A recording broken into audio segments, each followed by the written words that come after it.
Hello everyone. आज की video में हम समझने वाले हैं ई गवर्नेंस, जिसमें हम समझेंगे इसके meaning, objectives, features, models, it's shortcomings and its significance. तो चलिए शुरुआत करते हैं आज के टॉपिक की। शुरुआत करते हैं इसके मीनिंग से। ई गवर्नेंस, जिसका फुल फॉर्म होता है इलेक्ट्रॉनिक गवर्नेंस, इसका मतलब होता है कि गवर्नमेंट के सभी लेवल्स पर और पब्लिक सेक्टर में इंफॉर्मेशन एंड कम्युनिकेशन टेक्नोलॉजी, जिसे शॉर्ट में आईसीटीज कहा जाता है, उनको यूज किया जाए और गवर्नेंस को इम्प्रूव किया जाए, विच मीन्स कि बेटर तरीके से गवर्न किया जाए। और ये कॉन्सेप्ट पॉपुलराइज हुआ था लेट 90s में, जब वर्ल्ड वाइड वेब आया, जिसे शॉर्ट में WWW बोलते हैं। और ई गवर्नेंस के थ्रू क्या होता है, गवर्नमेंट अपनी सर्विसेज को जनता तक आईसीटीज के थ्रू प्रोवाइड करती हैं। आईसीटीज में सब कुछ आता है, जैसे कि internet, wireless networks, cell phones, laptops, computers, software, video conferencing, social networking, ये सब आईसीटीज का पार्ट होते हैं। तो जब इन माध्यमों को यूज करके, इन मीडियम्स को यूज करके जनता तक सर्विसेज पहुंचाई जाती हैं गवर्नमेंट द्वारा, वो होता है इलेक्ट्रॉनिक गवर्नेंस। तो इंफॉर्मेशन एंड कम्युनिकेशन टेक्नोलॉजी को यूज करके ना ही सिर्फ जनता तक सर्विसेज पहुंचाई जाती हैं, बल्कि जो गवर्नमेंट की आपस में इंटरैक्शंस हैं उनको भी इम्प्रोवाइज किया जाता है। Government to government interaction better होता है। गवर्नमेंट एजेंसीज जो होती हैं डिफरेंट लेवल्स पर, उनके बीच में एक बेटर इंटरैक्शन होता है। और सिटीजन्स के अलावा बिजनेसेस के साथ भी एक्सचेंज एक बेटर तरीके से हो सकता है गवर्नमेंट का। आपको तो पता ही है कि आज के ज़माने में गवर्नमेंट कितनी सारी सर्विसेज हैं जो ऑनलाइन ही प्रोवाइड करती हैं। आप टैक्स भी ऑनलाइन फिल कर सकते हैं, गैस के लिए बुकिंग ऑनलाइन कर सकते हैं, फीस भी ऑनलाइन पे कर सकते हैं। Digital India, national portal of India, common university entrance test, ये सभी एग्जाम्पल है ई गवर्नेंस का, क्योंकि इसके थ्रू गवर्नमेंट आपको सर्विसेज ही तो पहुंचा रही हैं इलेक्ट्रॉनिक माध्यम के through. And it's a shift towards smart governance. इसने गवर्नेंस को, यानी कि गवर्न करने के तरीके को, स्मार्ट गवर्नेंस में कन्वर्ट कर दिया है। And smart stands for simple, moral, accountable, responsive and transparent governance. तो ई गवर्नेंस इंश्योर करती है एक स्मार्ट गवर्नेंस। गुड गवर्नेंस को हम ऑलरेडी कवर कर चुके हैं। गुड गवर्नेंस और ई गवर्नेंस का रिलेशन ये है कि ई गवर्नेंस एक तरीका है या एक मीन है गुड गवर्नेंस को अचीव करने का। So they are not the same. Good governance एक कॉन्सेप्ट है और ई गवर्नेंस एक तरीका है उस कॉन्सेप्ट को अचीव करने का। तो ये स्मार्ट गवर्नेंस होता क्या है? स्मार्ट में the S stands for simple, which means कि जो सरकार के रूल्स हैं, रेगुलेशंस हैं, जो प्रोसीजर्स हैं, जो प्रक्रियाएं हैं, उनको सिंपल बनाया जाए।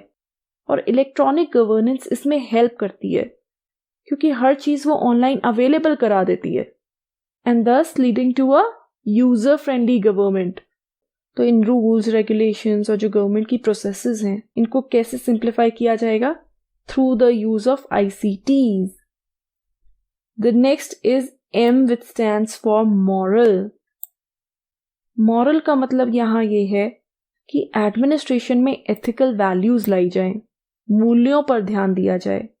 टेक्नोलॉजी में इम्प्रूवमेंट के साथ साथ जो एंटी करप्शन एजेंसीज हैं, उनकी एफिशिएंसी में भी एक इम्प्रूवमेंट आती है। आप एडमिनिस्ट्रेटर्स के अगेंस्ट कंप्लेंट्स ऑनलाइन भी फाइल कर सकते हो। तो ये सब जो फैक्टर्स हैं, ये एडमिनिस्ट्रेटर्स को करप्ट होने से रोकते हैं। Hence it leads to moral governance. A stands for accountable, कि पब्लिक सर्वेंट्स जो हैं वो जनता के प्रति अकाउंटेबल बने। ICTs का यूज करके ऐसे इंफॉर्मेशन सिस्टम्स तैयार किए जाएं जो कि मेक श्योर करें कि जो पब्लिक सर्वेंट्स हैं वो लोगों के प्रति अकाउंटेबल हैं, उनके प्रति जवाबदेह हैं। सिटीजन्स चार्टर इसका एक एग्जाम्पल है। It also stands for responsive governance. Public servants को और एडमिनिस्ट्रेशन को ज़्यादा रिस्पॉन्सिव बनाया जाए जनता की नीड्स के प्रति, और सिटीजन्स को बेटर और फास्टर तरीके से सर्विस प्रोवाइड की जाए। and the T in SMART stands for transparent. सरकारी प्रक्रियाओं को और उनके फंक्शंस को ट्रांसपेरेंट बनाया जाए। जितनी भी गवर्नमेंट डॉक्यूमेंट्स हैं उनको पब्लिक डोमेन में लाया जाए और पब्लिक के पास उनकी एक्सेस हो। तो RTI इसका एक एग्जाम्पल है। सो ई गवर्नेंस जो है it leads to a shift towards smart governance. ये गवर्नेंस को एक स्मार्ट गवर्नेंस बनाने का प्रयास है। अब इसकी डेफिनेशन समझ लेते हैं। एज पर वर्ल्ड बैंक, ई गवर्नेंस क्या है? ये इंफॉर्मेशन टेक्नोलॉजी का एक ऐसा यूज है गवर्नमेंट एजेंसीज द्वारा जिसके थ्रू गवर्नमेंट अपने सिटीजन्स, बिजनेसेस और गवर्नमेंट के जो दूसरे ऑर्गन्स हैं उनके साथ अपने रिलेशन को ट्रांसफॉर्म कर सकती है, उनको इम्प्रोवाइज कर सकती है। यूनेस्को ने डिफाइन किया है ई गवर्नेंस को कि पब्लिक सेक्टर द्वारा इंफॉर्मेशन एंड कम्युनिकेशन सिस्टम का एक ऐसा यूज जिसके through information and service delivery को बेटर किया जा सके, रेजिडेंट्स की डिसीजन मेकिंग में एंगेजमेंट को इंकरेज किया जाए और सरकार को ज्यादा से ज्यादा अकाउंटेबल यानी कि जवाबदेह, ट्रांसपेरेंट और प्रोडक्टिव बनाया जाए। तो हम सम अप कर सकते हैं ये कह के कि ई गवर्नेंस या इलेक्ट्रॉनिक गवर्नेंस गवर्नमेंट और उसकी एजेंसीज द्वारा ICT या इंफॉर्मेशन एंड कम्युनिकेशन टेक्नोलॉजी का एक ऐसा यूज है जिसके थ्रू वो जनता को सर्विसेज प्रोवाइड कर सकती हैं, सरकार के विद इन इंटरैक्शंस को इम्प्रूव कर सकती है, गवर्नमेंट एजेंसीज के बीच में कोऑर्डिनेशन को इम्प्रूव कर सकती है और सिर्फ सिटीजन्स ही नहीं बल्कि बिजनेसेस के साथ भी एक बेटर तरीके से कम्युनिकेट कर सकती है। इसके अगर हम एवोल्यूशन की बात करें तो ई गवर्नेंस की सबसे पहली स्टेज थी कंप्यूटराइजेशन। सबसे पहले आए थे कंप्यूटर्स। तो कंप्यूटर्स को गवर्नमेंट ऑफिसेज में इंस्टॉल किया गया। ये ई गवर्नेंस की सबसे पहली स्टेज या स्टेप था। फिर धीरे धीरे आया नेटवर्किंग का कॉन्सेप्ट। इसमें क्या होता था कि कुछ गवर्नमेंट ऑर्गेनाइजेशंस को कनेक्ट कर दिया जाता था एक हब के थ्रू। ये था नेटवर्किंग। इस नेटवर्किंग की वजह से गवर्नमेंट ऑर्गेनाइजेशंस के बीच में इंफॉर्मेशन शेयर होती थी और एक फ्लो ऑफ डेटा होता था। फिर उसके बाद थर्ड स्टेज आई that of online presence. Now इस स्टेज में आ गई internet connectivity. As a result क्या हुआ, जो गवर्नमेंट डिपार्टमेंट्स थे और डिफरेंट ग्रुप्स थे उन्होंने अपनी वेबसाइट्स मेंटेन करनी स्टार्ट कर दी और इसके थ्रू हमें गवर्नमेंट्स के बारे में इंफॉर्मेशंस मिलती थी, उनकी ऑर्गेनाइजेशन के बारे में इंफॉर्मेशन मिलती थी। लाइक ऑर्गेनाइजेशन का क्या स्ट्रक्चर है, हम उसको कैसे कॉन्टैक्ट कर सकते हैं, रिपोर्ट्स एंड पब्लिकेशंस के बारे में हमें पता चलता था, ऑर्गेनाइजेशन के ऑब्जेक्टिव्स के बारे में हमें पता चलता था। देन जो fourth stage I e governance की, ये थी ऑनलाइन इंटरैक्टिविटी की। इस स्टेज में गवर्नमेंट की सिटीजन्स के साथ, बिजनेसेस के साथ और अपनी ही गवर्नमेंटल एजेंसीज के साथ इंटरैक्शन बढ़ी। सिटीजन सर्विसेज को ऑनलाइन अवेल करने लगे, यहाँ तक कि गवर्नमेंट द्वारा फॉर्म्स को, इंस्ट्रक्शंस को, एक्ट्स को, रूल्स को ऑनलाइन अवेलेबल कराया गया ताकि सिटीजन्स उनको डाउनलोड कर सकें। एंड थ्रू दिस जो गवर्नमेंट और सिटीजन की इंटरैक्शन थी वो बढ़ी। तो इस प्रकार हुआ ई गवर्नेंस का evolution. So what are the objectives of e governance? क्या उद्देश्य हैं ई गवर्नेंस के? सबसे important objective is the better service delivery to the citizens. Citizens को बेहतर तरीके से सर्विसेज डिलीवर की जाए। सिटीजन्स ऑनलाइन टैक्स फाइल कर सकते हैं, जैसा मैंने पहले बताया। ई गवर्नेंस की वजह से सिटीजन्स सर्विसेज को ऑनलाइन भी अवेल कर सकते हैं। तो उससे क्या होता है, समय बचता है और उनको सहूलियत भी मिलती है। कम कॉस्ट में, कम टाइम में, विद ग्रेटर कन्वीनियंस उनका कार्य हो जाता है। उन्हें और क्या चाहिए? Next is ushering in transparency and accountability. Government और उसकी एजेंसीज को ट्रांसपेरेंट बनाना, उन्हें जनता के प्रति अकाउंटेबल बनाना, ये भी ऑब्जेक्टिव है ई गवर्नेंस का। क्योंकि जैसा कि मैंने पहले बताया, अगर सारी इंफॉर्मेशन ऑनलाइन अवेलेबल होगी, ऑनलाइन कंप्लेंट पोर्टल्स भी होंगे जहां पे आप एडमिनिस्ट्रेटर्स के अगेंस्ट कंप्लेन भी कर सकते हैं या किसी भी इंफॉर्मेशन को RTI के थ्रू अचीव कर सकते हैं। तो इस वजह से एडमिनिस्ट्रेटर्स करप्शन जैसी चीज़ों से दूर रहेंगे और ट्रांसपेरेंट होकर काम करेंगे, and they will be accountable towards the public. Then empowering people through information. जितनी भी ज़रूरी इंफॉर्मेशन है वो जनता को ऑनलाइन प्रोवाइड की जाए। इससे जनता में अवेयरनेस बढ़ेगी, उन्हें पता चलेगा कि उन्हें किसी फैसिलिटी का या किसी प्रोग्राम का फ़ायदा उठाना है तो उसके लिए क्या प्रोसीजर है, क्या क्या उसके लिए करना होगा, what are the rules and regulations. उसको अपने राइट्स के बारे में पता चलेगा, इससे वो एम्पावर्ड होगा। ये भी एक ऑब्जेक्टिव है ई गवर्नेंस का। Then comes the improved efficiency within government. Government के अंदर एफिशिएंसी लाई जाए, गवर्नमेंट टू गवर्नमेंट इंटरैक्शन भी इम्प्रूव हो। आईसीटी के यूज़ के थ्रू आसान हो जाएगा गवर्नमेंट्स के लिए कि वो दूसरी गवर्नमेंट्स के साथ इंटरैक्ट कर सके। एक स्टेट की गवर्नमेंट दूसरी स्टेट के साथ कॉन्टैक्ट कर सके, या विद इन एक गवर्नमेंट जो डिफरेंट डिपार्टमेंट्स एग्जिस्ट करते हैं वो बेहतर तरीके से अपनी एक्टिविटीज़ को कोऑर्डिनेट कर सकें, सो दैट एक एफिशिएंसी आए सरकार में। ये भी ऑब्जेक्टिव है ई गवर्नेंस का। फिर आता है improved interference with the business and industry. Industry and businesses के साथ भी इंटरैक्शन को इम्प्रूव किया जाए। This is another objective. तो ये मेन 5 ऑब्जेक्टिव्स हैं गवर्नेंस के। इसके फीचर्स भी ऑब्जेक्टिव से सिमिलर ही हैं। सबसे पहला ये कि एक्सपैंडेड रीच ऑफ गवर्नेंस। जब आईसीटी के यूज के थ्रू, विच मीन्स की टेलीफोन नेटवर्क, इंटरनेट, ऐसी सभी चीज़ों के थ्रू जब जनता को सर्विस प्रोवाइड की जाएगी तो ज़्यादा से ज़्यादा लोग सर्विसेज को अवेल कर पाएंगे। इससे क्या होगा कि गवर्नेंस की रीच बढ़ जाएगी। So e governance leads to an expanded reach of governance. It provides fast, convenient and cost effective service delivery. E service की जो सुविधा है उसके थ्रू एक फास्ट, कन्वीनियंट और कॉस्ट इफेक्टिव सर्विस प्रोवाइड की जा सकती है लोगों को, कम टाइम में, कम कॉस्ट में और प्रॉपर कन्वीनियंस के साथ। इससे ज़्यादा कन्वीनियंस क्या होगी कि आप अपने घर बैठे बिल को भर सकते हैं। पहले आपको लंबी लंबी लाइनों में लगना पड़ता था, तो आपका टाइम भी सेव हुआ, इट्स कॉस्ट इफेक्टिव। आपको ट्रैवल नहीं करना पड़ेगा, एक जगह पे जाना नहीं पड़ेगा बिल भरने के लिए। घर बैठे आप सब काम कर सकते हैं, घर बैठे आप बुकिंग कर सकते हैं, एलपीजी आपके पास आ जाएगा। So it's very fast and convenient and cost effective way of providing services. It also empowers people through information. ये हमने पहले ही ऑब्जेक्टिव्स में डिस्कस कर लिया है। और जैसे जैसे लोगों को इन्फॉर्मेशन मिलेगी और इजीली वो सर्विसेज को एक्सेस भी कर सकेंगे, उससे क्या होगा कि जनता का फेथ बढ़ेगा गवर्नमेंट में और वो अपने व्यूज और फीडबैक भी शेयर कर सकते हैं। तो ई गवर्नेंस जनता को एम्पावर भी करता है। Striving for improved interface with business and industry, ये ऑलरेडी कवर हमने कर लिया है। Then the focus on transparency, accountability and reduced corruption, ये प्रिवेंट करेगा ऑफिशियल्स को वो अपनी पावर का दुरुपयोग करें या मिसयूज करें। कंप्यूटर्स, मोबाइल्स, इंटरनेट, इन सब की वजह से लोगों की अवेयरनेस बढ़ जाती है एडमिनिस्ट्रेशन को लेकर।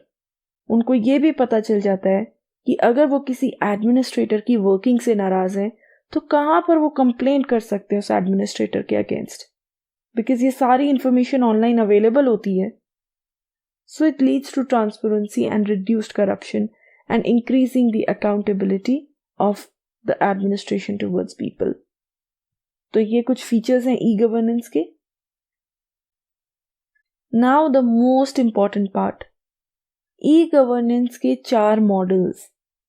ई गवर्नेंस में इंटरैक्शंस को समझने के लिए हम इन 4 मॉडल्स को समझते हैं कि किस प्रकार की इंटरैक्शंस होती हैं ई गवर्नेंस में एंड कैसे यूज ऑफ आईसीटीज इन इंटरैक्शंस को ट्रांसफॉर्म करता है। और ये 4 मॉडल्स हैं G2G, G2C, G2B and G2E। Starting with the first model, that is the G2G और गवर्नमेंट टू गवर्नमेंट मॉडल। नाम से ही आपको पता चल गया होगा कि इस मॉडल में किसके बीच में इंटरैक्शन होती है। It includes the government to government interaction. जब गवर्नमेंट्स के विद इन इंटरैक्शन होती है वो गवर्नमेंट टू गवर्नमेंट इंटरैक्शन कहलाती है। आईसीटी को यूज करके गवर्नमेंट्स के बीच में जो flow of information and services है उसको बेटर किया जाता है और उसको इंक्रीज किया जाता है। तो ये interaction within the government होती है। इट कैन बी हॉरिजॉन्टल और वर्टिकल। हॉरिजॉन्टल होती है जब within the organization different governmental agencies एक दूसरे के साथ इंटरैक्ट करती हैं through the use of ICT. जैसे एक स्टेट गवर्नमेंट है, उसके डिफरेंट डिपार्टमेंट्स हैं, तो वो डिपार्टमेंट्स जब एक दूसरे के साथ इंटरैक्ट करते हैं वो होता है G2G। और ये वर्टिकल भी हो सकती है, which means between different governments, जब एक स्टेट की गवर्नमेंट दूसरी स्टेट के साथ इंटरैक्ट करती है, या सेंटर गवर्नमेंट स्टेट लेवल की गवर्नमेंट के साथ इंटरैक्ट करती है, वो आता है वर्टिकल इंटरैक्शन में। और इसका मेन एम क्या है? सरकार की एफिशिएंसी को इंक्रीज करना, उनकी प्रोडक्टिविटी और उनके आउटपुट को इंक्रीज करना। वो एफिशिएंट होके काम कर सकें, ज़्यादा से ज़्यादा काम कर सकें, कम समय में ज़्यादा काम करें और एक प्रोडक्टिव काम करें। क्योंकि आईसीटी जो है वो टाइम तो बचाता है।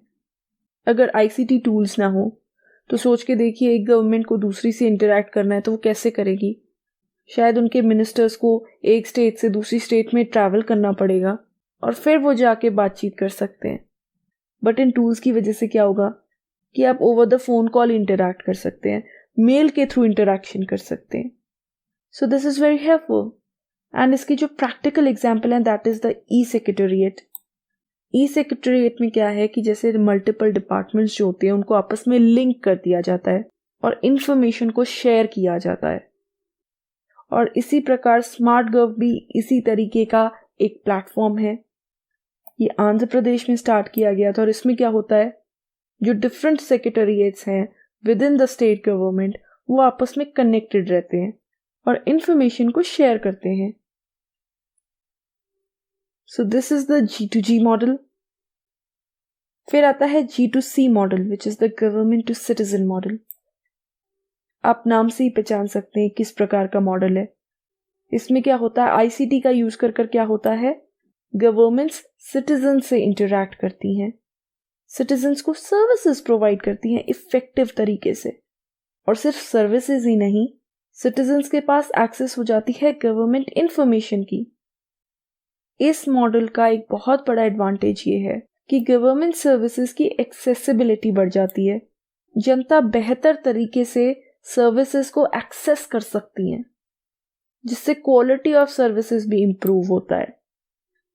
और इसका एम है गवर्नमेंट को ज़्यादा से ज़्यादा यूज़र फ्रेंडली बनाना सिटीजन्स के लिए। तो ऐसे बहुत से तरीके हैं, बहुत से प्रैक्टिकल एग्जाम्पल्स हैं जिसके थ्रू गवर्नमेंट सिटीजन से इंटरैक्ट करती है through the use of ICT. कितनी सारी एजुकेशनल सर्विसेज हैं जो गवर्नमेंट ने सिटीजन्स को प्रोवाइड कर रखी हैं। स्वयं है, नेशनल एकेडमिक डिपॉजिटरी है, नेशनल डिजिटल लाइब्रेरी है, ई सेवा है, जिसके थ्रू सिटीजन्स बहुत सारी सर्विसेज एक्सेस कर सकते हैं। वो अपने बिल्स को ऑनलाइन पे कर सकते हैं, लाइसेंस उनको इशू हो सकते हैं, सर्टिफिकेट्स भी उनको इशू हो सकते हैं। इसके साथ ही साथ टैक्स ऑनलाइन फाइल कर सकते हैं, ड्राइविंग लाइसेंस भी उनको ऑनलाइन इशू हो सकता है। So in the G2C model और the government to citizen model, ICT का प्रयोग करके गवर्नमेंट सिटीजन्स को सर्विसेज प्रोवाइड करती हैं और सिटीजन्स उनको इजीली एक्सेस कर सकते हैं घर बैठे। Third model is the G2B और द गवर्नमेंट टू बिजनेस, जिससे क्लियर हो जाता है कि this model focuses on interaction between government and business. जब गवर्नमेंट आईसीटी का यूज करके बिजनेसेस के साथ इंटरैक्ट करती है, बिजनेस ऑर्गेनाइजेशंस के साथ इंटरैक्ट करती है, और इसका एम होता है कि बिजनेस कम्युनिटी की हेल्प करना कि वो बेहतर तरीके से सरकार के साथ इंटरैक्ट कर पाए। Licences, permits, procurement and revenue collection, ये सब चीजें ऑनलाइन पॉसिबल हो सके तो गवर्नमेंट और बिजनेस के बीच में इंटरैक्शन को इम्प्रूव किया जाता है और इसके तहत बिजनेसेस को भी कुछ सहूलियत दी जाती है। तो इसका एग्जाम्पल है practical, it's the defence e procurement portal. ये एक ऐसा ऑनलाइन पोर्टल है जो कि सरकार द्वारा ऑपरेट किया जाता है और ये बिजनेसेस को अलाउ करता है कि वो ऑनलाइन डिफेंस कॉन्ट्रैक्ट्स के लिए बिडिंग कर सकें। इसके अलावा स्विफ्ट भी इसका एक एग्जाम्पल है, विच is the single window interface for trade. Single window interface ना ही सिर्फ टाइम बचाता है बल्कि कॉस्ट ऑफ डूइंग बिजनेस को भी रिड्यूस करता है। इसके अलावा इसमें आप MCA 21 का भी एग्जाम्पल बता सकते हैं, जिसके through businesses ministry of corporate affairs के थ्रू प्रोवाइड की गई सर्विसेज को एक्सेस कर सकते हैं। तो ये होता है G2P। And lastly comes the G2E और द गवर्नमेंट टू एम्प्लॉयज। इसमें क्या होता है कि गवर्नमेंट एम्प्लॉयज के साथ इंटरैक्ट करती है। इसमें टू वे इंटरैक्शन होता है between the employer and the employee. Employer यहाँ पे कौन होती है? सरकार। तो सरकार अपने एम्प्लॉयज के साथ G2E मॉडल के थ्रू इंटरैक्ट करती है और इसका जो एम है वो है एम्प्लॉयज को सर्व करना, उन्हें ऑनलाइन सर्विसेज ऑफर करना और साथ ही साथ इंटरैक्शंस फास्टर और एफिशिएंट तरीके से हो सके और एम्प्लॉयज का सेटिस्फैक्शन इंक्रीज हो। तो ये ऑनलाइन सर्विसेज कुछ भी हो सकती हैं, जैसे कि एनुअल लीव के लिए ऑनलाइन अप्लाई करना या बैलेंस ऑफ लीव को चेक करना, सैलरी पेमेंट रिकॉर्ड्स को रिव्यू करना। तो इससे एक ट्रांसपेरेंसी बढ़ती है सरकार के बीच में और उसके एम्प्लॉयज के बीच में और उनका रिलेशनशिप स्ट्रेंथन होता है। अगर एक एम्प्लॉय अपने रिकॉर्ड को ऑनलाइन चेक कर सकता है तो उससे अच्छी बात ही क्या है। और इसका एग्जाम्पल है द HRMS पोर्टल। ये भी एक सेल्फ सर्विस पोर्टल है जहां पर एम्प्लॉयज का सारा डेटा अवेलेबल होता है। इसकी फुल फॉर्म है human resources management system portal. उसके अलावा है अप्रेजल पोर्टल। ये तो नाम से ही पता चल गया होगा कि क्या है। इसमें अप्रेजल या हिंदी में जिसे कहते हैं मूल्यांकन, उससे रिलेटेड सारा रिकॉर्ड जो है वो ऑनलाइन मेंटेन होता है, उसको एम्प्लॉय एक्सेस कर सकता है। तो ICT के माध्यम से जब सरकारें एम्प्लॉयज के साथ इंटरैक्ट करती हैं और एम्प्लॉयज वापस गवर्नमेंट से इंटरैक्ट करते हैं, that is the G2E model. So these were the models of e-governance. ये सब समझ लेने के बाद हम समझ लेते हैं कि ई-गवर्नेंस में क्या क्या शॉर्टकमिंग्स हैं। तो जो सबसे पहला शॉर्टकमिंग है वो है chances of breach of privacy and security. हमेशा एक डर रहता है कि सिटीजन का जो डेटा है उसको हैक भी किया जा सकता है, क्योंकि सारा डेटा उसके बर्थ से लेकर उसके एजुकेशनल क्वालिफिकेशन तक, उसका bank account number, everything is uploaded online. हर चीज ऑनलाइन अवेलेबल है, तो उससे उसकी प्रिवेसी को और उसकी सिक्योरिटी को एक थ्रेट है। इंफॉर्मेशन का हैक होना एक बहुत बड़ा रिस्क है और ई-गवर्नेंस की वजह से ये रिस्क हमेशा बना रहता है इंडिविजुअल्स के माइंड में। इसलिए कई बार लोग ऑनलाइन सर्विसेज को अवेल करने से डरते हैं। उनको कई बार ये डर रहता है कि कोई फैसिलिटी या कोई वेबसाइट जेन्युइन भी है या नहीं है। Second shortcoming is that it is costly. Costly एक इस टर्म में है, देखिए कॉस्टली इस टर्म में है कि जब आप वेबसाइट भी तैयार करते हैं तो उसमें पैसा तो लगता है। ई-गवर्नेंस के प्रोजेक्ट्स को इम्प्लीमेंट करने में पैसा लगता है। अब अगर आप नेटवर्किंग कर रहे हैं बहुत बड़े लेवल पर, उसमें भी तो पैसा लगेगा। इंटरनेट चीप नहीं है, इंटरनेट भी बहुत महंगा होता है।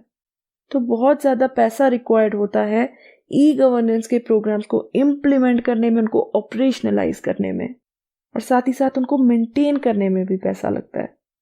इलेक्ट्रिसिटी कॉस्ट भी लगती है। तो ये चीज़ों को हम अवॉइड नहीं कर सकते हैं। Inaccessibility to various people. कुछ लोग ई-गवर्नेंस के थ्रू सर्विसेज को एक्सेस नहीं कर सकते। वो कौन लोग हैं? जो रिमोट एरियाज में रहते हैं, जहां पर कोई इंटरनेट कनेक्शन नहीं है। अब इंटरनेट कनेक्शन ही नहीं है तो आप बुकिंग कैसे करोगे? बिल कैसे पे करोगे ऑनलाइन? टैक्स फाइलिंग कैसे करोगे? नहीं हो पाएगा ना। या पुअर पीपल, गरीब जनता जो है, जिनके पास फोन नहीं है, वो कैसे इन सर्विसेज को अवेल कर पाएंगे? और जो लो लिटरेसी लेवल वाले लोग हैं, जो ज्यादा पढ़े लिखे नहीं है, उनको क्या समझ में आएगा ऑनलाइन वेबसाइट्स में क्या होता है, क्या लिखा है, क्या नहीं है? उनको तो समझ ही नहीं आएगा कि सर्विसेज को कैसे एक्सेस किया जाए। तो ये भी एक प्रॉब्लम है ई-गवर्नेंस की। Rather than shortcoming, it's a challenge. फिर है अपग्रेडेशन एंड मेंटेनेंस इशू। सिर्फ टेक्नोलॉजी को बना लेने से कुछ नहीं होता, टाइम टू टाइम वेबसाइट्स को अपग्रेड भी करना पड़ता है। और सिर्फ वेबसाइट्स को ही नहीं, बल्कि entire information and communication technology के जो टूल्स हैं उनको टाइम टू टाइम अपग्रेड करना पड़ता है। कई बार सॉफ्टवेयर अपग्रेड करना पड़ता है। मेंटेनेंस के भी इशू है, उसमें भी कॉस्ट लगती है। और इंफॉर्मेशन टेक्नोलॉजी तो बहुत फास्टली चेंज हो रही है। 3G से 4G आ रहा है, 4G से 5G आ रहा है। Technology is changing very fast. तो ऐसे में फास्टली अपग्रेड करना बड़ा मुश्किल है। And maintenance is also a की फैक्टर। एक बदलते एनवायरनमेंट में, इतनी जल्दी जल्दी बदलते टेक्नोलॉजिकल एनवायरनमेंट में मेंटेन कर पाना भी एक इशू है। तो ये कुछ शॉर्टकमिंग्स हैं ई गवर्नेंस में। But what are the advantages? क्या एडवांटेज है इसकी, क्या इंपॉर्टेंस है? बहुत सारी इंपॉर्टेंस है। Biggest importance is that it ensures transparency, जो कि मैं पहले भी बता चुकी हूँ, रिपीट नहीं करूंगी। Second is that it ensures accountability. जब प्रोसेस ट्रांसपेरेंट हो जाती है तो सरकार की तो अपने आप जवाबदेही जो है वो बढ़ जाती है। Then it ensures speedy process of the government services. सरकार जो है वो अपने काम को एक स्पीडी तरीके से कर सकती है, क्योंकि जो टेक्नोलॉजी है that makes communication easier and speedier. पहले जो चीज आपको पोस्ट के थ्रू भेजनी होती थी, अब वो आप मेल के थ्रू भेज सकते हैं। तो सोचिए इससे प्रोसेस को कितना फास्ट कर दिया है। और सबसे इंपॉर्टेंट चीज ये है कि जो रीच है गवर्नमेंट प्रोग्राम्स की, वो एक लार्जर पॉपुलेशन तक एक्सटेंड हो गई है, लार्जर पॉपुलेशन तक पहुंच सकी है। कम टाइम में लोग एक सर्विस को एक्सेस कर सकते हैं विद मच ईज। तो इससे सिटीजन्स की लाइफ भी आसान हुई है। वो घर बैठे सर्विसेज को एक्सेस कर सकते हैं। मैं खुद एक रिमोट एरिया में रहती हूँ, but thankfully I have internet connection, जिसकी वजह से मैं गैस बुक कर सकती हूँ, बिल्स को ऑनलाइन पे कर सकती हूँ। तो सिटीजन्स की लाइफ बहुत आसान हो गई है। Next importance is the cost reduction in terms of paper work. Paper work तो घटा है। पेपर बेस्ड जब कम्युनिकेशन होता है, इसमें बहुत सारी स्टेशनरी लगती है, प्रिंटर्स लगते हैं, कंप्यूटर्स लगते हैं, वो सब सेव हो गया है।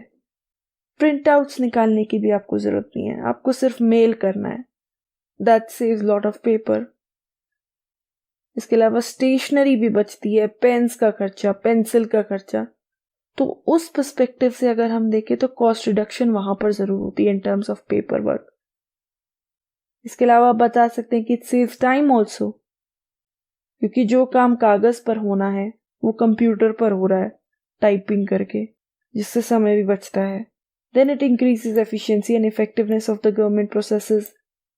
सरकारी प्रक्रियाओं की इफेक्टिवनेस बढ़ती है, एफिशिएंसी बढ़ती है as a result of ICT tools. ज़्यादा इफेक्टिवली वो कार्य कर पाते हैं, विद मोर एफिशिएंसी वो वर्क कर पाते हैं, क्योंकि टेक्नोलॉजी फैसिलिटेट करती है इस बात को कि कम समय में ज़्यादा काम हो सके। और it also leads to emergence of a digital citizen. एक सिटीजन जो अवेयर है, डिजिटली अवेयर है, उसको सब पता है रूल्स के बारे में, रेगुलेशंस के बारे में, ऑनलाइन कैसे सर्विसेज को एक्सेस करना है। तो एक डिजिटल सिटीजन क्रिएट किया जाता है, तैयार किया जाता है ई गवर्नेंस के थ्रू, जो कि डिजिटली अवेयर होता है। And it improves the awareness level of citizens, ये मैं बता चुकी हूँ। And also improves the interface with industry and businesses. तो ये होती है इंपॉर्टेंस ऑफ ई गवर्नेंस। और ये था हमारा आज का टॉपिक, जिसमें हमने समझा कि ई गवर्नेंस क्या होता है। It is basically the use of ICT tools by the government to improve interactions with the citizens and the businesses and the government agencies. And also इसके थ्रू citizens को faster और बेहतर तरीके से services available हो सकती हैं, जो कि ultimately leads to a smart governance. तो उम्मीद है कि आपको आज का ये टॉपिक समझ में आया होगा। तो आज की वीडियो में इतना ही। अगर आपको मेरी वीडियो पसंद आई हो तो प्लीज़ इसे लाइक कीजिएगा, अपने दोस्तों और फैमिली रिलेटिव्स के साथ शेयर कीजिएगा और मेरे चैनल को सब्सक्राइब कीजिएगा। Thank you so much. आपका दिन शुभ हो।